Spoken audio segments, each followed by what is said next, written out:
Hati ang opinyon ng lahat sa dalawang team na to na magtatapat sa finals. Itong Talk and Text na pinakita ang pagiging dominante nila mula sa umpisa at itong Hinebra na grabe ang naging journey at comeback game na ginawa sa season na to. Kaya nga kung pag-uusapan nga raw natin kung sino nga ang mananatili sa pagiging dominante hanggang sa dulo ng serye na to, mapapatanong ka talaga kung magagawa nga raw kayang idomina ng Talk and Text ang Gene Kings o mahanap ng Hinebra ang buta sa top seed na to sa Group A na Talk and Text. Lalo't dyan nga raw talaga magaling ang coach na si Coach Tim Cone. At yan ang pag-uusapan natin ngayon sa video na to mga quiz. Pero bago yan ay mag-like and subscribe ka na at i-click ang notification button para maging updated ka sa mga video na akin pang ilalabas.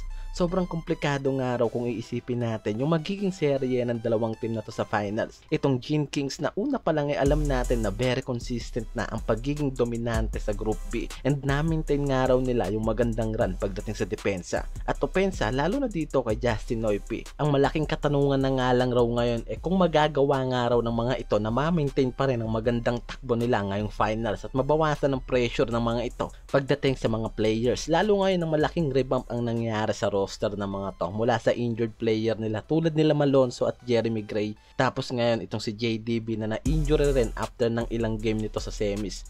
Kaya nga pagdating sa lineup even na nasa finals na sila kailangan pa rin nga raw ng mga ito na mag-adjust. Sa kabilang dulo naman pagdating dito sa Talk and Text na isang araw sa pinaka-defensive team ngayong season, bukod dyan sila rin ngayon ang may pinakamataas na team average pagdating sa perimeter and 3-point shooting percentage. Tapos alam natin na sila rin ang team na sumira ng record na hawak ni Justin Brownlee sa finals. Kaya nga isang matinding rematch game nga raw ang finals na ito sa dalawang import na si Justin Noype at itong si RHJ. At nakikita nga raw na nasa Hinebra ang malaking pressure sa serye na yan. May 30.4 points per game itong si RHJ ngayong season, samantalang 31.7 points naman ang meron ito si Justin Brownlee. Kaya nga talagang hindi nga raw nagkakalayo pagdating sa averaging per game ang dalawang import na to.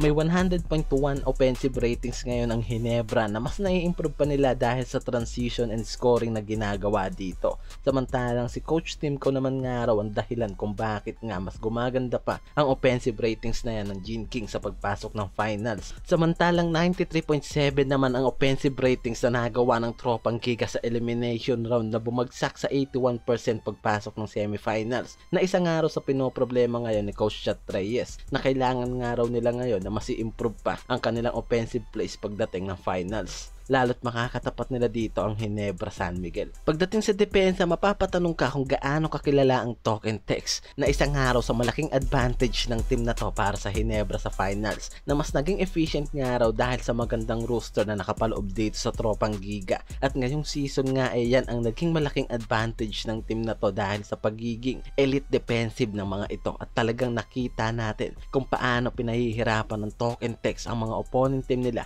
gamit ang defensive skill na nakapaloob sa kanila. Pero hindi nga nagpapahuli itong Hinebra dahil pagpasok ng quarter to semis, nahabol nila ang ratings nila pagdating sa rebounding. Although si Japet nga lang ngayon ang nagiging big man nila, sila pa rin ang nanalo sa team defensive rebounding ngayong season, na ngayon nga tinitignan pa rin na maaaring ikabagsak nila sa oras na makaharap ang Talk and Text na dominante rin pagdating sa rebounding at defensive play sa ilalim. Pagdating naman sa mga X-Factor player dito sa Hinebra na nagbibigay ng mataas na average dito sa opensa at depensa, meron silang Abarrientos na dahilan nga raw ng mabilis na ikot ng bola pagdating sa opensa, at Holt na very aggressive ang pagiging defensive and offensive skill nito. Sa Tropang Giga na mula sa mga shooting guard and perimeter shooter nila na alam natin na malaking advantage nga raw para sa serye na to, mula kila Calvin Octana, Glenn Cabuntin, Reynam Batak, na very efficient ang laro dito sa Tropang Giga, na isa rin sa tinitingnang nagbibigay nga raw ng matinding laban sa Gene Kings. But still, parehas natin nakikita ang pagiging dominante ng dalawang team na yan mula sa coaching system at husay ng mga players na nakapaloob sa mga ito. Kaya nga naman sigurado tayong isang matinding laban ang mangyayari dito sa Hinebra at Talk and Text sa mangyayaring finals, na isa sa pinakamatinding rivalry nga raw ngayong season sa PBA, at mas magandang abangan na nga lang natin ang parating na laban ng mga ito. Kung fans ka ng Hinebra mag-comment down ka na, at ganon kung fanatiko ka rin ng Tropang Giga mag-subscribe ka na rin at patuloy na suportahan ang aking YouTube channel.